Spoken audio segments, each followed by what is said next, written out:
Pemirsa, Gubernur Bali Wayan Koster melakukan peletakan batu pertama pembangunan Pelabuhan Bias Munjul Nusa Ceningan Nusa Penida Klungkung. Pelabuhan senilai 97 miliar rupiah tersebut diharapkan menjadi pendorong berkembangnya kawasan wisata di Nusa Penida.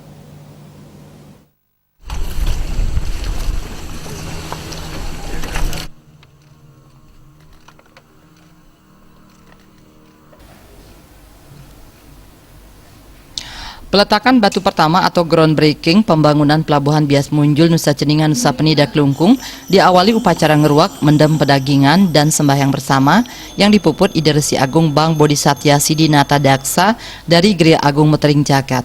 Upacara dihadiri Direktur Jenderal Perhubungan Darat Budi Setiadi, Bupati Klungkung Nyoman Swirte, Ketua DPRD Klungkung Ana Agung Gede Anom, dan tokoh masyarakat di Kabupaten Klungkung. Kehadiran Pelabuhan Bias Munjul diharapkan menjadi pendorong pertumbuhan kawasan wisata di Nusa Penida. Dirjen Perhubungan Darat Budi Setiadi menyampaikan pesan Menteri Perhubungan yang menyebut seharusnya pelabuhan ini sudah lama dibangun demi mendukung perkembangan pariwisata di Bali. Bali mempunyai daya tarik tersendiri. Terbukti libur Natal dan Tahun Baru di masa pandemi, minat wisatawan yang datang ke Bali sangat tinggi. Pemerintah tidak sekadar membangun, namun pembangunan fisik harus bercirikan kearifan lokal.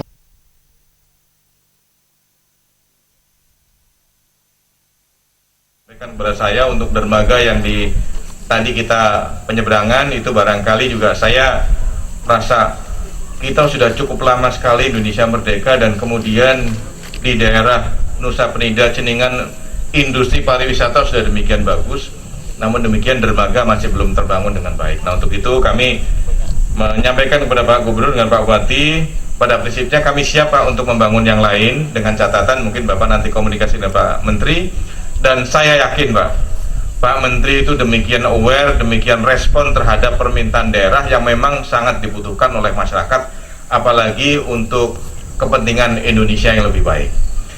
Gubernur Bali Wayan Koster mengatakan dirinya terinspirasi niat baik sebelum menjadi gubernur saat melihat para pemedek maupun masyarakat yang hendak menyeberang ke Nusa Penida mengalami kesulitan ketika air pasang.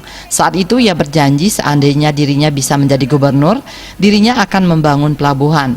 Dengan rasa bangga, cita-cita Wayan Koster untuk menjadi orang nomor 1 di Bali menjadi kenyataan, sehingga keinginan untuk membangun dermaga langsung direalisasikan seperti sekarang ini. Permasalahan yang dihadapi oleh masyarakat, ombaknya besar, harus jalan sampai ngangkat-ngangkat kain untuk bisa naik ke speedboat. Jadi waktu itu saya merasa kasihan betul. Belum lagi yang mau ada upacara adat piaudalan di Pura Ratu Gede dalam Pet. Belum lagi Nusa Penida ini semakin mendapat perhatian masyarakat luar untuk berwisata ke Nusa Penida dari luar Bali. Jadi aktivitas masyarakat ke Nusa Penida, baik untuk masyarakat lokal Nusa Penida, Nusa Ceningan, Nusa Lembongan, ke Denpasar atau ke kabupaten lain di Bali, maupun sebaliknya untuk keperluan upakara dan juga wisatawan itu sangat tinggi Pak Dirjen. Itulah sebabnya saya punya niatan waktu itu yang saya simpan. Nanti kalau saya jadi gubernur akan saya perjuangkan untuk bisa dibangun pelabuhan segitiga Sanur, Nusa Penida dan Nusa Ceningan ini. Diharapkan investor betul-betul mengerjakan Pelabuhan Bias Munjul dengan kualitas yang baik, tepat waktu, dan mengikuti desain, serta mencerminkan kearifan lokal tradisi seni masyarakat Nusa Ceningan, Nusa Lembongan, dan Nusa Penida. Dalam pengerjaannya, investor diharapkan bermitra dengan masyarakat lokal dengan menggunakan material setempat dan tentunya yang berkualitas seperti tenaga yang berkompeten. Dengan demikian, sejak dibangun, pelabuhan telah memberi manfaat kepada masyarakat di sekitarnya. Diharapkan pembangunan pelabuhan bisa selesai dalam 1 tahun dan tahun 2021 bisa dioperasikan. Artaya Bali TV.